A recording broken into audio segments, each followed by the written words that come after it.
Welcome back to Dash of Pink Podcast. I am Barbie. I'm Ken. And ready?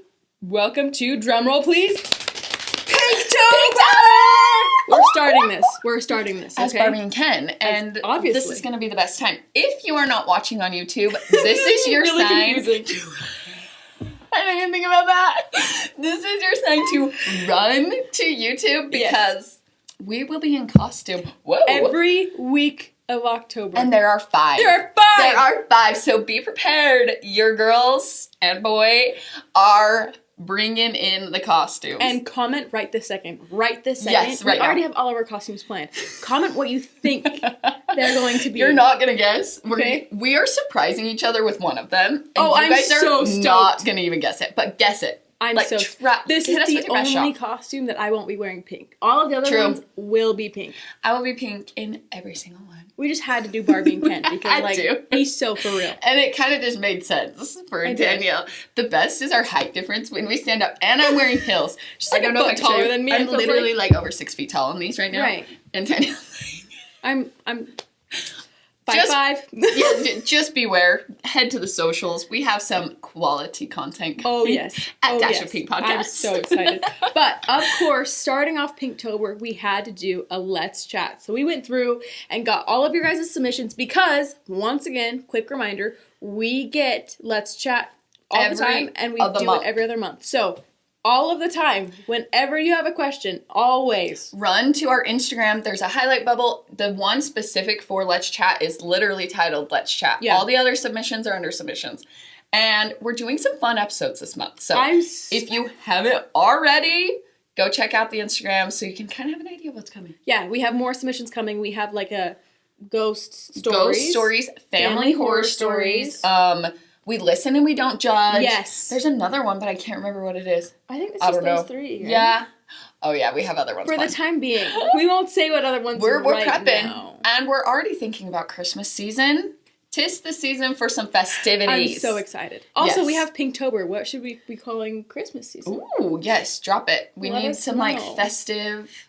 We need some kind of, like, jingle. Yes, but also, as always, if you guys have episode ideas or topics you want to talk about, comment or message us, DM, like, please help us out, because we want this to be like, you guys too. One day, we're going to run out of ideas. Mm-hmm. One day. Maybe, not for a minute. We got. Give it like a few. Oh no. As we were setting up, this is probably old news by this point. As we were setting up, we got 10,000 downloads on Buzzsprout. So What's that's the like date? between our, what is the date? It's like beginning of September.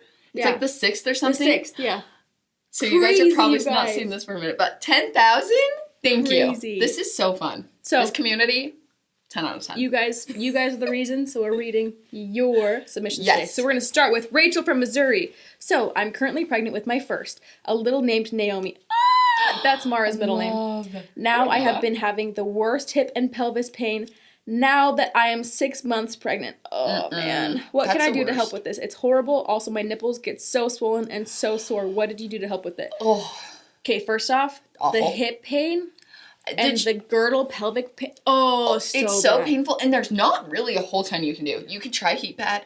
Take a warm bath. Low squat. Like what is it called? The goblin squat? No, like kind of like when you like sit with your knee. Almost like a frog. Yes. That was my favorite position. It like adds pressure but also relieves pressure. It adds pressure where you need, but relieves pressure in places that you also need. It shifts it. If you've ever dealt with sciatic pain, there's very specific stretches for that one too that I loved. At the end of pregnancy, there's a YouTube video that's 10 minutes to induce labor. I wasn't necessarily using it to induce labor. The stretches in it felt so good. I bet. And probably not yet because you're 6 months, but like when you get closer to the end, it helps your baby move lower and get into position. It helps relieve the pressure when they're actually in the right position. There's a different kind of pressure, but it's less bone pain. It's more kind of like a heaviness pain rather than like an achy pain. It's more just like a waddle type, but like that's when they start getting the waddle pain. Yeah. I'm sorry you're dealing with this at 6 months though. Yeah, that's I started at like 4 months. Like it started hurting girdle pain. Not to scare you, but mine started earlier and earlier every pregnancy. Yeah, that was actually the physical pain though didn't bug me as much as the mental fog that I had it rough. Yeah. You had a rough city. So, nipples, I did not have nipple pain during pregnancy. I didn't either. With Piper, my third baby, I had a little bit more, like, I noticed getting sensitive more, but I didn't hurt because my milk came in a little quicker. Mm-hmm. Oh, I'm so sorry. Maybe try nipple cream. You could put some ice, those cooling pads that you use for breastfeeding. Breastfeeding. Hello. You could probably just buy all of the breastfeeding stuff, and like even Silverettes, because those help from rubbing like your nipples on your bra. I never used those. Just try all those. I love them. I know you said that. Just try all the things already, because then even when you start breastfeeding, you'll be familiar with stuff. Yeah. That's what I would say. I love it. Okay, this is Ashley from Alabama. Mm-hmm. How do y'all overcome mental health issues and low self-esteem? Okay, I have cerebral palsy. I hope I say that right, because I can't speak. Did I say right? Cerebral palsy, I think. Palsy? I can't drive, so I'm home 80% of the time. The only place I seem to go is the doctor, my sisters, and every month or so I get to hang out with friends, so I'm struggling. Oh, first off, I'm so sorry. That sounds really, really hard. Low mental health issues first. The hard thing with mental health issues is I feel like you finally get it in check and then you're hit with something else. There's never like 100% over it. No, there's always going to be something that comes up. But you're saying like low self-esteem. I feel like if you can take a little bit more of a positive spin on something in your life. That's what I was going to say is honestly, when I'm super low, I try to go through things that I'm grateful for because I notice that when I start getting in a low, I'm less thankful for things. I just can't. With the Ken? Well, when you're low and you're thinking negative thoughts about yourself, you're going to keep spiraling and it's going to make your mental health easier. So, you guys are going to hate me saying this every single episode. Talk to yourself. Affirmations. Talk to yourself in the mirror. I was struggling the other day. I was having a day. And I was Marco Poloing Danielle, literally bawling. Yep. And she's like, you just go talk to yourself in the mirror. I said, take your own advice. Go. So I literally sat in the mirror and just talked to myself. And at first I was like angry and really mad. So I was like frustrated. And then it turned to like, how are we going to solve this? And then it was like, you got this. And kind of faking myself into thinking that I can do this and like we're going to figure it out no matter what. So well, if you think about like psychologically, you're looking at yourself and talking to yourself. Your brain's gonna start thinking like when you look at yourself in the mirror for so long that you're like, oh, that's what I look like. Oh, yeah. Like it. You're looking at someone. You're talking to someone, and you're not gonna look at someone and be like, you're bad. You're this. You're that. You're this. You're that. Yes. You're gonna start being like, no, you're good. Yeah. It almost pulls you out of your head. Mm-hmm. That's so interesting that you said that.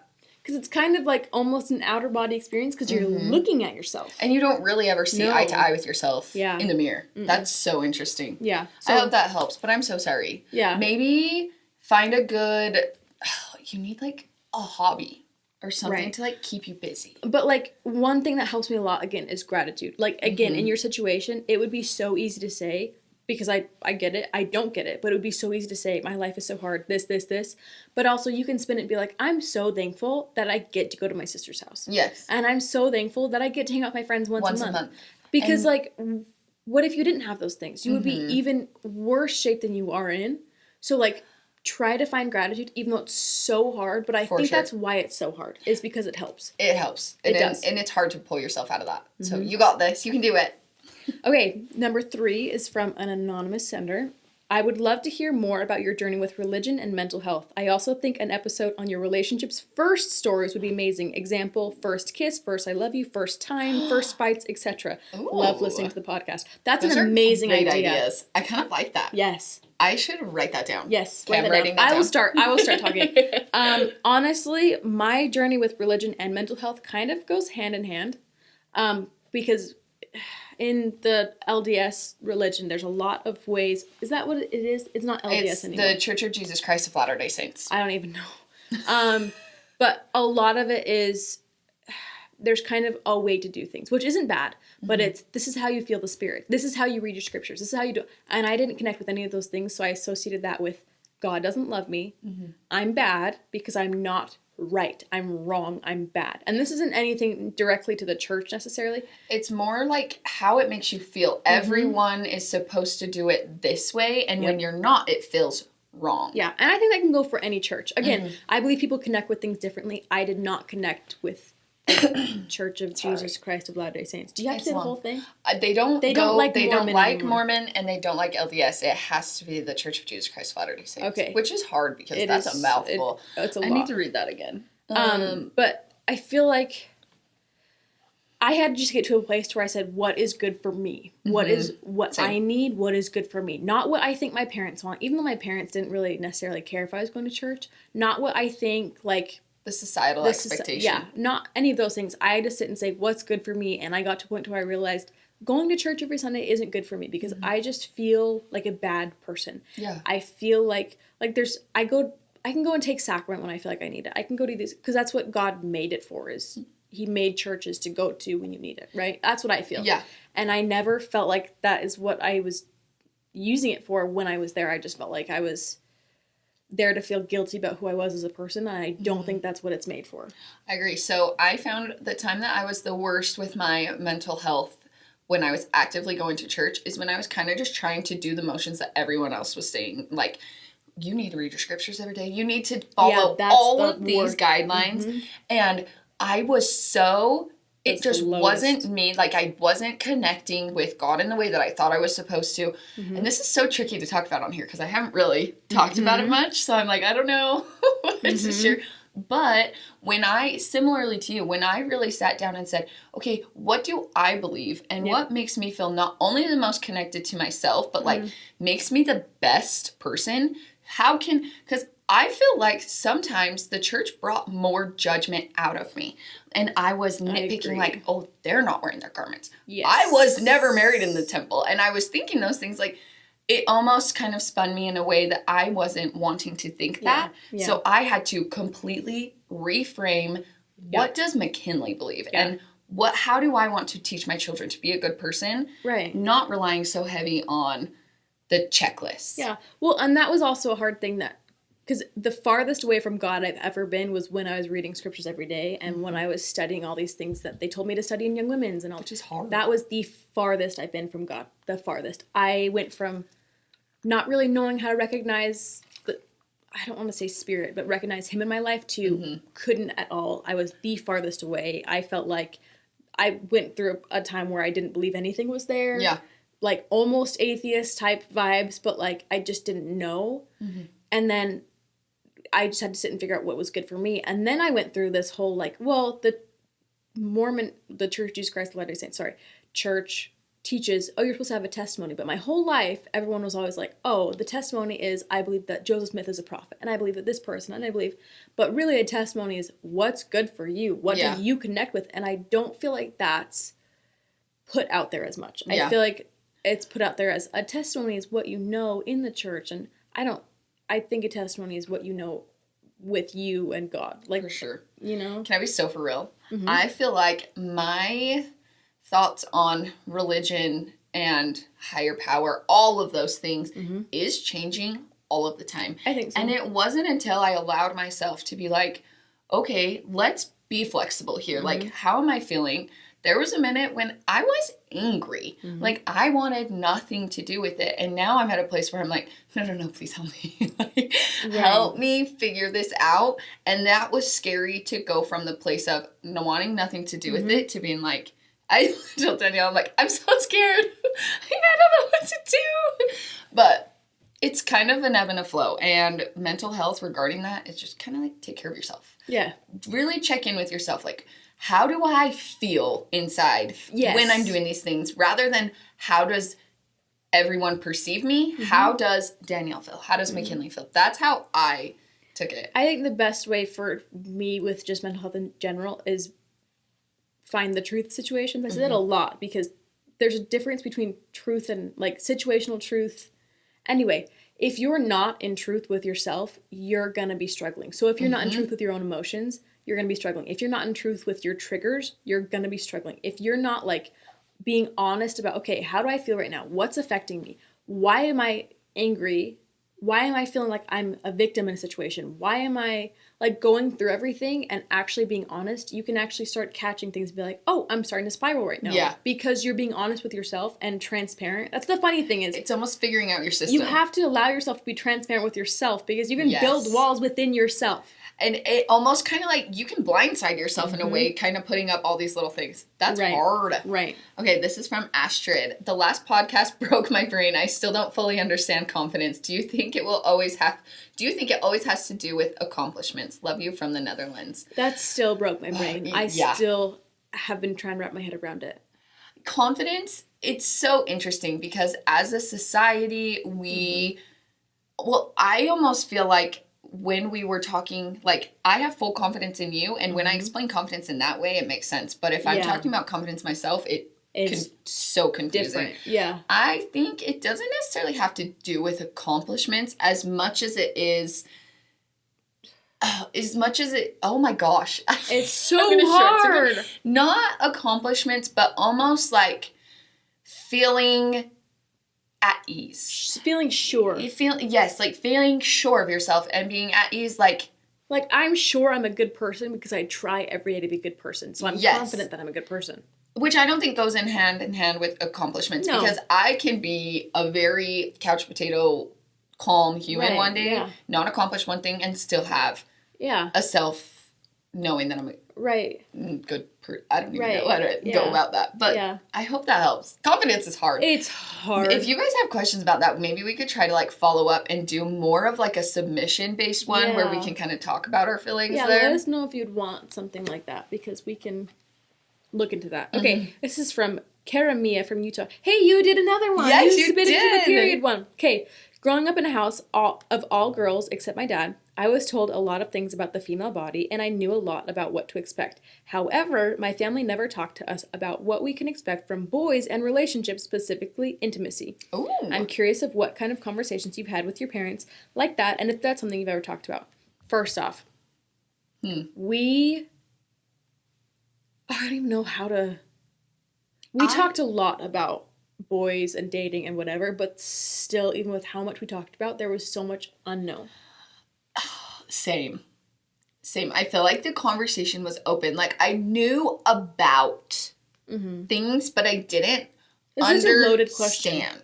Like, are they talking more like specifically intimacy? Yeah, or kind of just like how men function, because they function very differently than women. My dad was very open about that. He's like, this is how it's going to be in relationships. He's like, first off, women run relationships.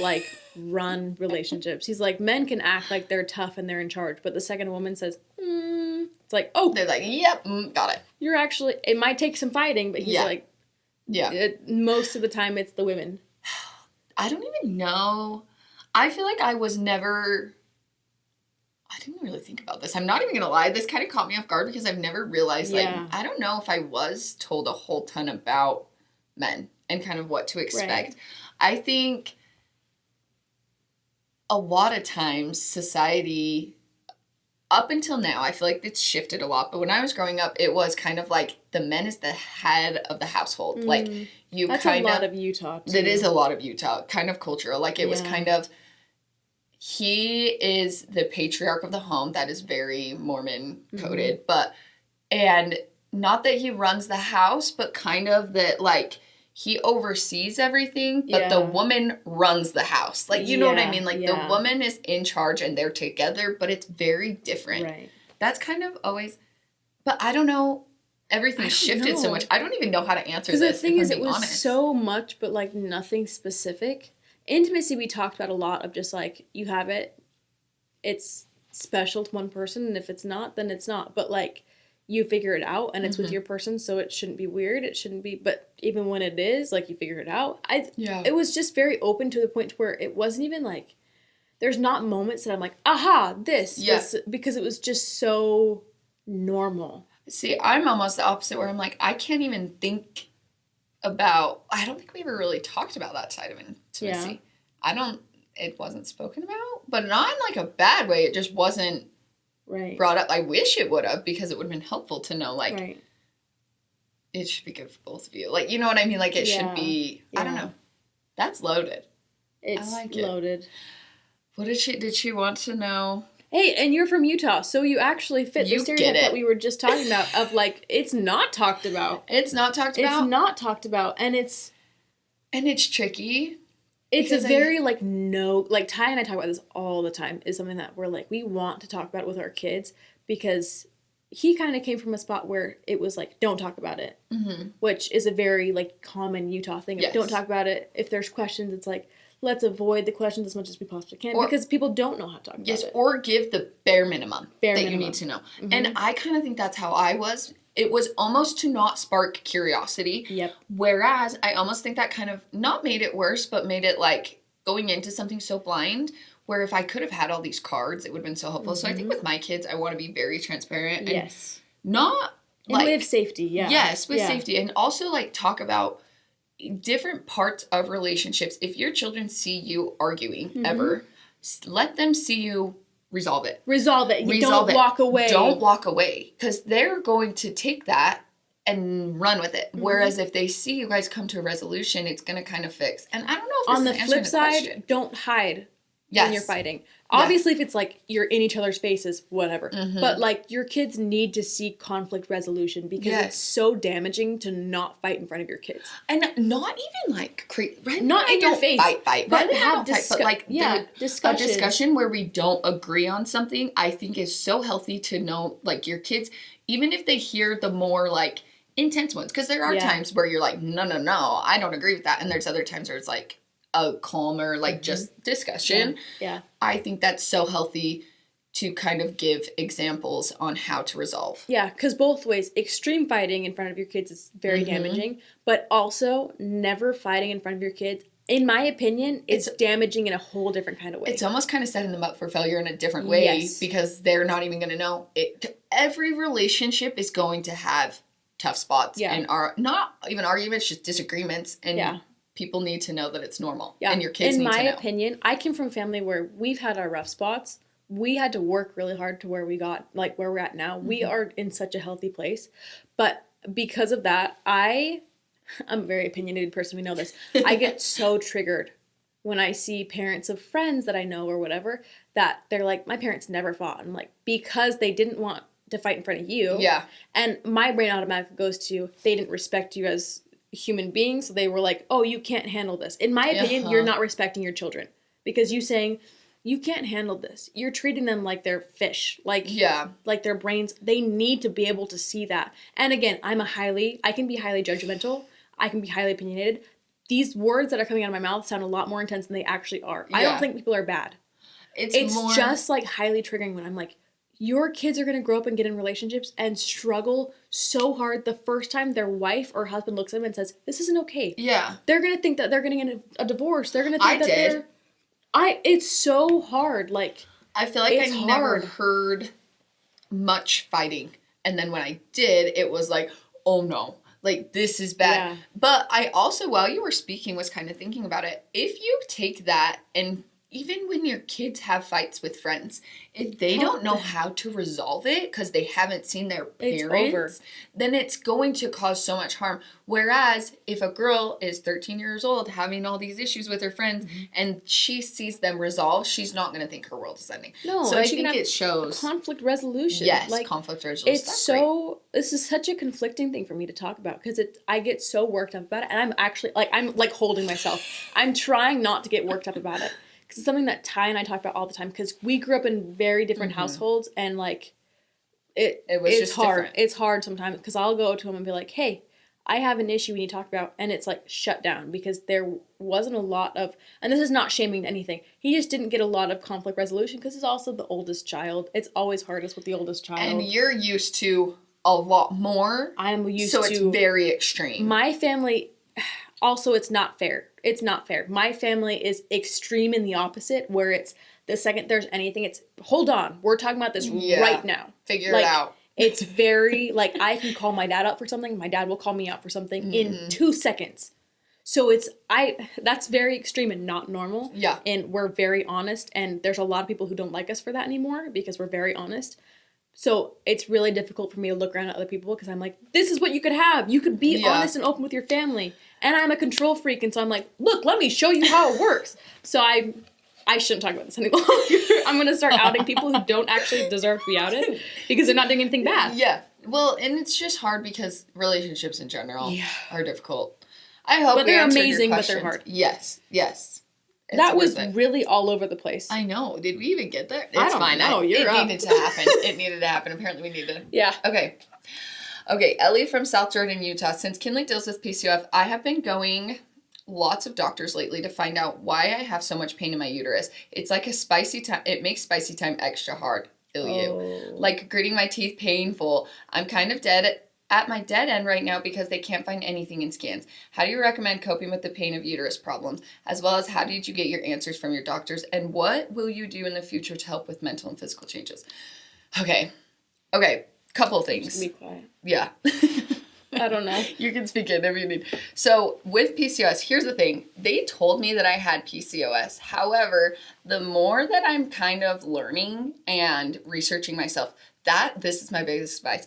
Take what you've heard from all the doctors and research yourself. So I went to a doctor forever ago and they were like, you're good, nothing's wrong, you just have irregular periods. And I was like, okay, but what am I feeling? She's like, you might just have really bad PMS. Is that what it's called?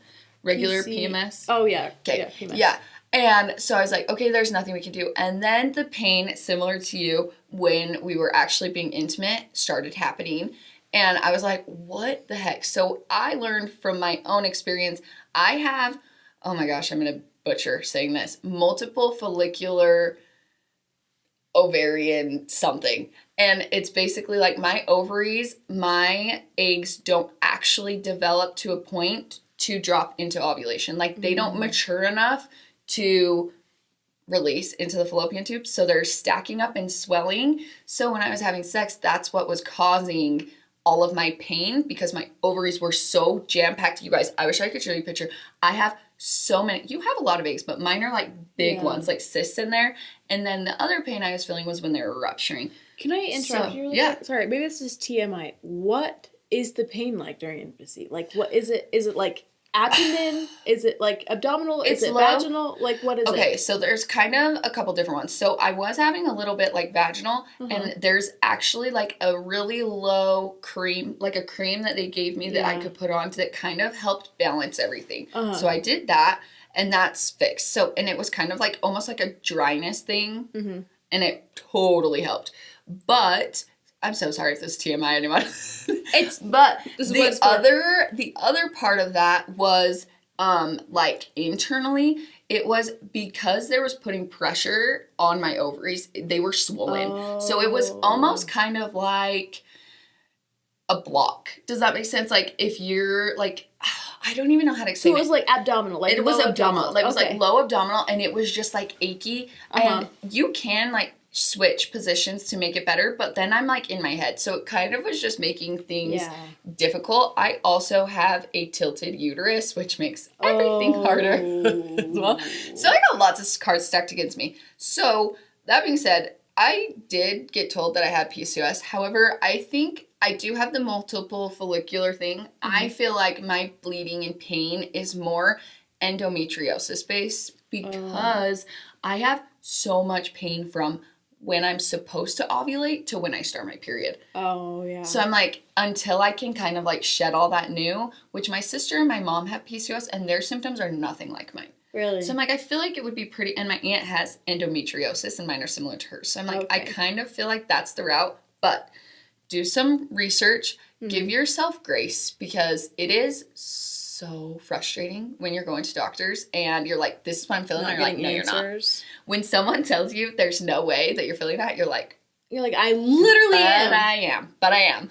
Oh, that I don't know. I hope the scans that I did, so they did tell me in order to get fully diagnosed with endometriosis, you have to go in and get like a surgery, like a scope done to like test. Oh. And the only way to like kind of balance everything is getting on birth control, and we want another baby. So it's like, right, so like what's the point in getting diagnosed? Yeah, so I'm kind of just like waiting right now. When I have another baby, we might have them check at the same time if that's possible, do like a full, I don't know.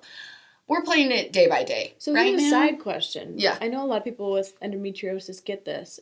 When you think or you're done having babies, will you get like a hysterectomy? That's loaded because... Like, how do you know you're done having babies? That's what I always think about with... I don't know. I feel like I'll probably be done after the next one just because... like my mental capacity and like the world we live in, like that's a lot, but also like, how do you know? I'll probably hold off. The reason I would hold off on getting a hysterectomy is, like, if you think about your cycle, like, that's a monthly reset. It affects you a lot. I'm only 27. Yep. Like, I would probably want to wait till I'm closer to 40 to get that and kind of deal with it. But there's other things I could probably do in the meantime. Like, I know, I'm no doctor, but I know you can kind of, like, do a flush when you have endometriosis. So one thing I learned, after you have a baby, it kind of, like, resets everything with endometriosis. Really? Because it, like, clears everything out. So that's why at first my mom was like, I don't know if you do, because I was having so much pain quickly after I had Piper. Yeah. So it's a mess, but I'm so sorry you're dealing with that. That's a lot. I have a great doctor recommendation if you want to message me on Instagram. Just reach out. Anonymous. Oh, this is one that we it's a little spicy. Got the last time, but we're like, we're going to wait to do any, like, sex questions or anything. Oh, we didn't do a trigger warning. Trigger warning. Buckle up. This is Anonymous. How do you feel about toys in the bedroom? I find them fun. I'm not going to get super into this because I don't know how many family members are listening to this. Mom or Shelly, if you're listening. Turn out. Maybe it's fine. Mothers, grandmothers. I love it. I love it. I love it. I feel like honestly, do whatever. I love it. In my opinion, sorry, I'm going to interrupt. No. In my opinion, it's so hard for women to get the same experience that men do. Yeah. It's so hard. So if there's anything you can add to be like, yeah, I'm getting more of an experience, do it. Exactly. Even if your spouse wants more of an experience, do it. Like, try it. I think it's so amazing, honestly, because it's not like, okay, I feel like in churches it's really hard. People really frown upon it because it's like, it's not your spouse. It's not da-da-da-da. It's not. And you're not comparing it to your spouse. No, you're enhancing the experience. I love them. I love it. I have one that I love from Target. A little blue toy from Target. I probably, in my marriage, have bought some good ones. Because I don't know how much I want to say. Here's the thing. Okay, you think about how much you want to say. Here's the thing. We're just going to flat out say it. When you add a vibrator as a woman into the bedroom, it is a very different, pleasurable experience than just penetration. It seriously adds so much. Night and day. Whether you do that separately. Here also, I don't know about this. Just go. I'm just going to go. We're just going to full send. Just go. Men, there are many ways to please a man, I feel like, without sex. Actually having sex. However, there's not a whole ton unless, like, not that I want to say quick and easy, but like quick and easy. Yes. It's an efficient tool. Try it. That's my thing. Like, if you're curious, try it. If you don't like it, don't do it again. But here's the other thing. Have a conversation. Here's the other thing. There are some women that will never get to that finish point without help. In all honesty, before I had a baby, couldn't ever without help. I've only, like, just recently been like, you figured out. After having a baby. No, after having a baby, it changed things. That's so interesting. But there are some women, you will never get to that point without help. And that is okay because it's normal to be that way. It is so normal. It is so normal. Yeah. But you deserve to have those experiences just as much as your husband or your partner or whatever. So try it. Yeah, and if you're having a hard time with your spouse feeling like they're inadequate, you can tell them. Women are just difficult. Don't even phrase it like that. I would, if you wanted to introduce it and your husband's never said anything, what if you just said, hey, what if we tried something fun together? So rather than replacing him, you're not. Be like, let's add this in and see what happens. Because there's so many different types. Don't go crazy. No. The first one. Like, something small, like, try, ease in. Just fair warning. A lot of men, once you try one thing, they'll want to experiment all kinds of stuff. You're going to want to start off slow for them, but you're going to want to start off slow for you. Yeah. Anyway, I hope we answered your question. If you need any help, Target has a little blue friend, and it's fantastic. Walmart has some too. I've never tried Walmart. Walmart has some. If I have any advice, if you're new to this, try Walmart and Target first. Do not walk straight into a sex store. They are so overwhelming. So overwhelming. Yeah. No, I decided, I'm going to sidetrack. I decided with family members. I actually did this with my I'm so excited. We'll say cousin. I bought a sex box, and the little blue toy from Target's the one I got because it's the least, like, overwhelming. Like, it's just, like, this little... Mm-hmm. It's additional. It's literally just additional. Yeah. And so it's not overwhelming. It's not scary. So if you want something, again, Target and Walmart have to be little. Yes. Because it has to be something that kids can also, a lot of people are scared of lube. Before you try a toy, try lube. No lube? Chewy? No, I'm saying no, don't be scared. Oh, I was like, before you try a toy, I'm like, try no, lube ever! Do it. Yes. Lube is great. The more the better. Like, Especially that first time postpartum. Oh. Okay, Anonymous. I am 19 years old and just had my first miscarriage. Oh, I'm so sorry. Oh, and just diagnosed with stage 4 breast cancer. I just want to let you guys know you have been my safe place and have been my motivation through chemo treatment. I'm literally going to cry. I feel so worthless and feel like a burden to everybody, and I don't understand why. I swear you guys are the reason why I'm still alive. I'm crying in a Ken costume. I put on contacts today. Oh, let me be so for real with you right now. I had a moment last week, and I said those same words. My mom told me about that, and she bawled. I was Marco Poloing Sarah, and I was like, I just feel so worthless, like I'm not enough. You are so worth it. Everyone is so here for you. They are all rallying around you. I'm so sorry about the miscarriage, and I'm so sorry about your breast cancer, but I'm glad we can be a safe space, and we are here for you. But try some daily affirmations, and just know that the people in your corner love you, and they are doing these things because they have faith in you, and they want you to be the best version of you that they can. You are not a burden. And we are so thankful that we could be a safe space for you. Yes. Like that. That's everything. I feel dumb. I'm crying in a Ken costume. Barbie! Does Barbie cry? I don't know. The Barbie movie. Yes, she does. Oh. It made me cry. Oh. Okay, so quick note before we go to the next one. My nose is running now. These last ones were from our submission form. Mm-hmm. These next ones are from Instagram. So I'm going to I just put them as all anonymous because I didn't get direct consent. Yeah, we don't want to out anyone. So sorry if you wanted a shout out on Instagram. Unless it's like direct consent, we're not going to say who it's from. So number 9 is obviously anonymous. Girls, can we please chat about mom guilt? Ugh. Yes. I feel like it isn't talked about enough. Like how guilty moms feel about taking a long shower, forgetting 1 thing out of 100. I feel like it isn't touched on enough, and how men don't seem to understand. Okay, one thing really quick. Oh. One thing that I struggle with to this day. No one had bad intentions about it. Mm-hmm. Is in the beginning, when I was trying to still do my passions and what I love, I had so many people being like, just make sure you're spending time with your baby because you're going to regret not having... Now, every time I try to do anything for myself, even if Hayden's asleep, I feel terrible. Yeah, because you feel like you're missing out on time. Yeah, and those people who were saying that did not mean that in a bad way. They thought that they were trying to help me, like, hey, you're going to want to spend time with her. This is beautiful. And I was spending so much time with her. I am spending so much time with her. I'm still doing things that I love, but I feel so guilty every time I do it. Like leaving this morning. It's so hard. Going to film Dash of Pink, it's literally like a break for me. I love it. But leaving this morning, I felt terrible. I literally got like a couple hours of sleep. I felt terrible in a lot of different ways, but a lot of it was the fact that I was leaving Hayden to film, and I feel so bad. It's so hard. My kids literally cried when I came down here, and I was like, I promise I'm only gone for 24 hours. I'll be back so soon. Mom guilt is hard.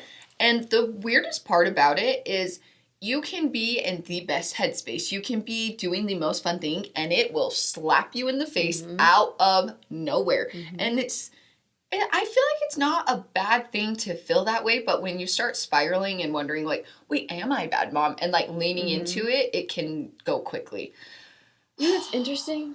Have you ever experienced mom guilt with your siblings now? Yeah. I do that all the time. Like, I'm not the same type of sister that I was before. Yeah. Like last night, I waited all day yesterday and the day before to have a Dr. Pepper. All day. This is so good. All day. I was like, we're having steak for dinner because it was Allie's birthday. I'm waiting to have a Dr. Pepper. Waited all day. They went and got swig. Didn't get anything. I got we went to eat lunch out. I got Sprite watered down with soda water because it was super sweet. I just wanted Dr. Pepper. I go to the drink fridge for dinner. There's none there. And I'm pissed. Like, postpartum rage pissed. I'm about ready to go and, like, throw stuff. And that's different I was so mad. And so I'm, like, complaining, whatever. And Canyon's like, just put in some dry ice. And I'm like, wait, do you see dry ice anywhere? And I was, like, also being sarcastic and whatever. But, like, I was like, do you see dry ice anywhere? And he's like, well, just put it in the fridge and you can still drink it. I'm like, it's not going to be cold within da-da-da-da. And I, again, still being sarcastic, but I feel so bad. I was like, I was being so rude. And, like, what if he didn't know that I was being sarcastic? And I was pissed. So, like, you know, I get mom guilt with my siblings now. That's hard. It's hard. It's mom hard. Guilt. I don't have, like, indoor pets. Do you do that with your cats? Yes, all the time. I feel so bad. Well, I feel like back to kind of what we were talking about before when I was feeling so guilty and like I wasn't enough. Like, I feel like I have so many hats right now and I'm not 100% there in any hat because I can't be. Yeah. I am a mom. I'm doing podcasts. I do social media stuff. I am a wife. I am a sister. I'm a daughter. Like, I'm a friend. Like, I can't give everything to everyone, and I feel that. It's so hard. It's hard. It's so hard. And then you have guilt in everything you do. It's not just mom guilt. It's like when you're doing something you're passionate about, it's like, am I putting enough energy into this? Am I gonna be good? Like, it's hard. It's hard. It affects, I feel like mom guilt affects everything you do after you have kids. And it's like a weird switch that just turns on when you're done. And the hard thing is, like you said, men can't understand it. They seriously cannot understand it. No. They don't get it. No. Riley's like, you know you're enough. And I'm like, oh. And you can't explain it to them either. Because it's like, I say it all the time. I hate it when people are like, you won't get it until you have kids. But it's you so cannot understand until you have babies. Oh, man. Okay, the next one. How to ask a friend for help. Just do it. It's so scary. It is scary. It's... Jump on Marco Polo crying and then they have no choice. No, literally. It's so hard, but it's so easy at the same time to just go and say, I need help. I'm struggling. Yes. Maybe if you don't want to, like, jump right into it on a phone call or something, send a text and be like, hey, I'm having a hard time right now. When you have a second, can you call me? Because then it's not feeling like you're infringing on their time, but it's a little bit more like, hey, I need you. Please call me. It's so simple and so complicated, and that's all we can say is just do it. This is a good one for you. Okay. 11. Do you get jealous when others hold your newborn? Is this just postpartum rage? I'm struggling. Yes. And the thing that I feel so bad about is I don't really get it as much with my family, but I also feel like I can easily go into my family and say, give me my baby back. It's my turn. With everyone else, it's like, why do you get to hold my baby? Why? What did you do? You didn't build it. You didn't make it. You're just here. Can you talk to my baby while I'm holding it? Why do you have to hold my baby all the time? Can you just look at her? Like, why? Why do you have to? Why? Like, there are some times that going places, I'm like, I'm going to strap her to me so no one can touch her. And it's such a possessive thing, but also there are times where it's like, I want people to hold my baby. Yeah. But then I hand her off to someone, it's like give me her back. I kind of wanted her. I don't know if there's anything you can do to get over it besides just get over postpartum. I think just kind of taking the look of it is they love your baby too. Yes. Not in the same way you do, but they want to be a part of your baby's life. And kind of like we say a lot, spin the narrative in your head a little bit. Yeah. Make it a positive thing, even though it's so frustrating. One thing that helped me a lot. Sorry, I feel like I'm interrupting you so much right now. We're good. One thing that helped me a lot is I told Ty, I'm like, I'm really struggling with people holding Hayden right now. And he's like, okay. He's like, do you want me to make sure that you are the only one? I'm like, no, I don't. It's like, okay, then I will make sure that I'm asking you a lot if you need time. So now, all the time, whenever other people are holding Hayden, he'll say, after he changes her diaper or whatever, or like if she's getting frustrated or something, he'll say, can I take her? Or do you need baby time? Do I need to go and ask them to give you the baby? Do I need, like, he's always checking in. So have someone be your safe space. If it's not your partner, have it be whoever's, like, someone there where you're like, okay, can you please just be asking? Yeah. Just check in. A quick tangent, like, little thing. If you don't have a way to wear your baby and you are not feeling like having anyone hold him, wear your baby, put him in a carrier, put him in a wrap, and just say, sorry, I just need to hold it right now. Yeah. Or the baby's really tired, she's just going to nap on me. Yeah. We're going to have to feed her soon, or him. And kind of, it's okay to set that boundary. It's kind of okay to come up with excuses. It is. You are the parent. They're fussy today. Or simple as, I don't know if I'm comfortable with that right now. Yeah. It doesn't have to be mean. Or, sorry, not right now. Can I let you know when I'm ready? Mm-hmm. It's okay to do that, especially if you're having a hard time mentally with postpartum. Okay, how do I get over anxiety about finding a husband/future family and life? 24 and never had a boyfriend. You are so young. Yes. Take a deep breath. It's okay. It's okay. You have so much time. Your whole life. Your whole life. How fun is it that you get to live your life exactly how you want to? I never got to do that. I had a baby at almost 20. Like, I went straight from college to living with Riley. Was that the best thing ever? And I wouldn't change a thing. Yes, but Riley and I think about it all the time. Like, what would we have done with our time? Like, what would that have even looked like? Because I don't know. So how fun is it that you can travel? Take yourself on dates. Like, go do fun things, even though you're not maybe doing what you thought you would be. Make it fun. Like, enjoy it. Do it for me. If you are wanting to get in a relationship, just date people. And just date people with the intention of, I'm learning the kind of person I want to be with. Yes. Don't date and be like, is this person going to be the one? Is this person? No, date and be like, okay, what attributes do I like? And what do I want to make sure that I'm looking out for? Yes. And in that process, you might find the one. And if not, great. You are learning every single day what you deserve as a person 100%. And what you're going to look out for. And that kind of takes anxiety out of it when you stop saying, is this person going to be the one? Because you don't want to push it. Don't push it. Don't push it and push it and push it, because it's never going to work if you're pushing it. But if you're sitting and saying, we'll let whatever happen, but I'm going to see what I need first. I'm going to see. Test the waters. Yeah. Just kind of see, what do you enjoy in a husband? Because if you're going into it like, I need to find a husband. So much anxiety comes from pushing it. And also, what if you're so focused on finding a husband that you miss some red flags or something? Like, just enjoy the process of life right now. Yeah, don't settle. We're not settling here. No. How did you tell you were having contractions and or Braxton Hicks contractions? I couldn't tell you. First off, everyone who's like, you'll know the difference between contractions and Braxton Hicks. No way I didn't. They're liars. I was having contractions the entire day before my water broke. And I was like, I'm just having a lot of Braxton Hicks. Yeah. Okay, I've had Braxton Hicks. You guys, you're going to hate me. I've never felt a full-on contraction. That's never happened. I don't know. But I also don't know if maybe I have felt it, but because my uterus is tilted, I feel a lot more in my back. So I'm like, maybe I just don't feel it in my stomach. Because everyone's like, you'll feel it wrap around. And I'm like, I did feel that. I've had 3 children. Yeah. I've had 3 children, and I don't know. Well, did you have back labor? I did have back labor. Yeah, you felt contractions. I did, but it didn't feel like what I thought it was supposed to feel like. Right. Well, I don't know. Anyway, Braxton Hicks, though, it feels like, depending on the person, just tight. Like, I felt like all of a sudden, like, you know when you tighten your abs? It's like that, but without you trying. See, where my hips are back, mine was almost like pulse, like a low pulse in like my back. Yes. Like, it starts, like, kind of in the back or the bottom almost.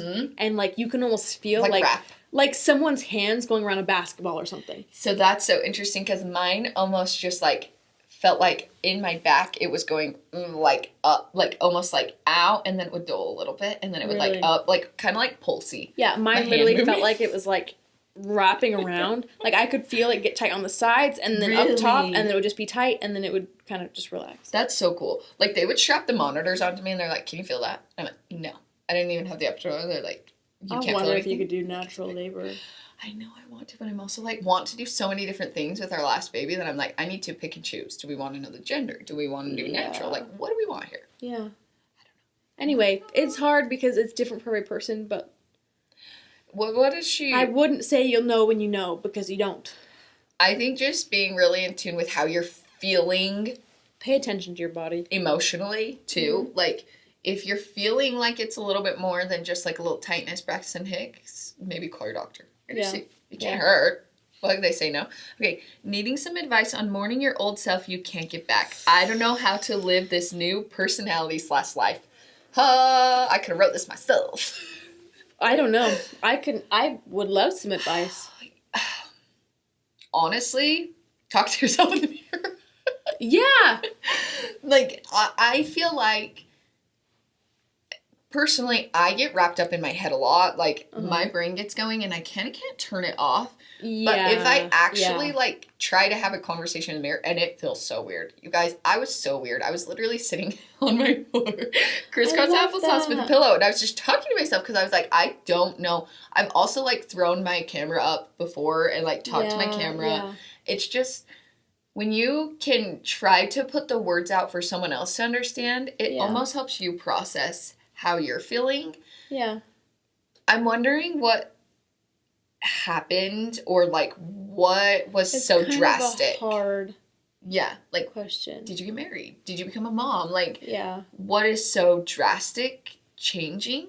I kind of feel like the best way for me to mourn in like a positive way is being like, that was a beautiful experience and it made me who I am, and be proud of it. Instead of like, oh, but I missed this. You can still miss it, but instead of looking at it as like, oh, it's sad that it's over, say, no, that was a beautiful experience. That was such a good time. And that built who I am. I love that part of my life, but I'm loving who I'm becoming. Kind of switching everything with a positive twist. Yeah, because that's the thing is, it's literally just like, if you look at life through a different lens, it's going to be different, you know? Well, and you cannot grow when you're comfy. You have to get uncomfortable and get out of yourself to grow and become a better person. Right. Does that mean you're always going to love what state you're in right now? No. Right. You're not. But if you can say, I'm loving where my life is headed, maybe if you're not. Yeah. And just kind of working on, if you're feeling like you lost a part of yourself and you're not happy, maybe just try to do fun things that make you happy now. Yeah. Because I also feel like you can still keep pieces of yourself. You don't have to lose that part of yourself fully. Like, maybe you just pack them away for a minute and say, okay, like right now, I have a newborn baby. There are things that I can't do. But I know there are things that I'll be able to do when she can walk around and she can crawl. And there are things that I will also have to put away. Yes. I feel like there are bits and pieces that you can like pack away, like clothes. Like, these are my winter clothes. Yeah. I'm putting them away until it's winter again. And then get it back out when you're ready. Yeah. Or keep them away until it's time. Yeah. Or donate them. Yeah. It's you. It's yourself. So you really get the choice. You're in full control, in a sense. You're in full control of your attitude. You're in full control, but you also have to allow yourself to be out of control in a way. Oh, no, that hurt my head. You're so right. But yes. Yeah. Did I go or did you? I think it's my turn. Go for it. Yeah. How do you maintain having good self-confidence and not comparing yourself to others? And this is the last question, and I think this is a hard one. This is a hard one. Okay. How do you maintain having good self-confidence? Daily affirmations. Let me just scream it from the rooftop. I need to do those. You need to do those. I used to do those with crystals. Oh, and I'd keep the crystals in my pocket. That's cool. Yeah. Because I loved having crystals as like, I don't know if I'm like, they do this, but I like thinking of them as like a honing device. Yeah, like they all like go in, and like when we were trying for Hayden, I had one that I would sleep with. Yeah. That I would like imagine that my affirmations were going in. So when I needed like comfort that it's going to happen one day, I would hold that. I like that. Maybe you could do that same thing as have something that like is your reminder of your affirmations of like, no, I'm this, and put it in something, and when you need that reminder, go and hold that. Whether it's like one of those fidget stones or a book that you love, or like maybe a blanket that you just wrap yourself up in for a minute. So that's what I need to be able to physicalize things. So. I like that. I like that a lot. I personally stand in the mirror, say my affirmations out loud. Like I speak them and look at yourself in the eyes. If we're talking like our body, I've gone through different phases where I don't feel connected. My brain does not connect with my body, and I can't do anything about it. Like there's nothing you can do. So this is so weird. I think I've shared it before, but you stand in the mirror and touch naked. Yes, and literally like touch your body and watch yourself touch your body. And it's so weird, like to try to comprehend what you're seeing and what you're feeling, and just really focusing on and telling yourself, this is my body. I love it. I'm healthy. Like all these different things to try to like bring out the good. And then you say positive. I really just love the talking to yourself in the mirror, because it's like, again, you're looking at someone, you're going to like, your brain's going to get tricked into you're talking to someone else. You're not, let's say, having a baby. Yesterday, I put on a swimsuit, a little bikini, and I was about to go outside with a bunch of people, and I was like, ooh, I don't look good, and then I was like, no, you just had a baby and you're wearing a bikini, dude. Like, look at you go. Like, that's impressive. You feel even confident enough to even just put it on for half a second and look at yourself in the mirror. Exactly. You're amazing. You have a little bit of extra weight, but you're feeding a freaking baby and your body's going to hang on to that. Exactly. Like, no, you just had a baby. Go out there and be proud of it. And I felt so good. See, it's like it's almost a way to, like, trick yourself into, like, feeling confident. And once you commit to, like, doing the action, you're good. Yeah. Comparing yourself to others. That is really hard. I've never was one to really compare myself to others, and then I had a baby, and now Instagram is so hard to go on. I don't compare myself to others physically as much anymore, but I compare myself in, like, how I am, like, not even, like, how I am as a mother. Kind of like the social media, like how you see people showing up. Like, I'm like, ooh, I don't show up in that way type of a thing. It's so hard to turn that off because that's kind of we naturally do it. My thing is, my dad always says, is you don't know what's happening in their life. So if you're sitting and saying, oh, they have a house, they have this, they could be looking at you and saying the same thing. You don't know what's going on in their life. You don't know what they're thinking as a mom. You don't know. So I think that helps me. It's like, for example, if I'm like, I go on and I see one of my friends who had a baby, I'm like, oh, they don't have any stretch marks. I'm like, you don't know that. Yeah. You don't know that. You just see They're probably looking at your pictures and saying, oh, she doesn't have any of this. Yeah. It's like, you don't know that. You can't say that. And it kind of snaps me out of it a little bit. I think social media makes this really, really hard. Yes. Just a reminder, it's a highlight reel. Like, you are only seeing what we are showing you and what they are showing you. Like, you are only...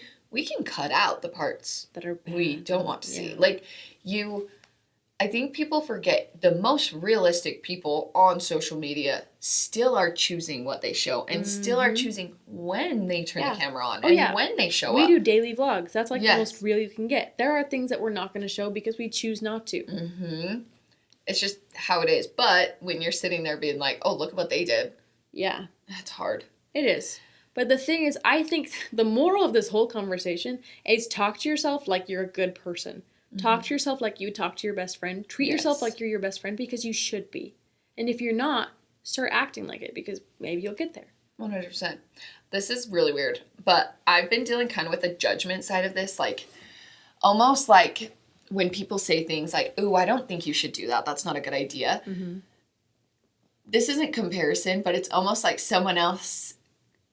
I don't even know, saying like, hey, you shouldn't, for example, we are putting more time into social media right now. People are like, why would you even dare do that? Or a hate comment, like, why are you taking advice from someone that you wouldn't listen to in real life? Like, why are you reading and internalizing something that, like, it actually doesn't mean as much to you as you think it does? I don't know, that's hard. I just tangented. It is hard, but you can do it. And tell yourself that you can do it because that's the whole point of this. And we're here to help you. If you ever just need a reminder, let us know. And, okay, the comments, you guys, use the comments as a way to help each other out.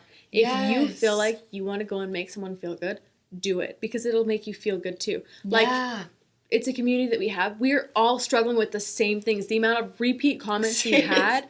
Different font. It's insane. So help each other out, you guys. Like, if you have advice for any of these questions, put them in the comments because it helps so much. It'll help us. We don't want to be the only ones talking. This is a FaceTime call. Like, this isn't just about us and what we think and we know the way. We're sharing our experiences and we would hope that you feel comfortable enough to share your experiences. And also, if you're commenting and no one's saying anything, just know there are a lot of people reading those that just don't have the guts to say thank you. That really helped. So you never know what good you're putting out can really help. Even if you are struggling, be like, hey, I'm having a lot of moan guilt about this. Has anyone experienced that? Right. Just see. Yeah. Anyway, you guys are awesome. Thank you guys so much. We again, reminder, we're going to be doing these every other month. You can find this form in the link in the description. You can find it on Instagram along with all of our other forms. Go check them all out. They're all fun. They are so fun. We have fun. Yeah, but thank you guys for watching. We love you guys. Always remember that you are worth it. Love you. Bye.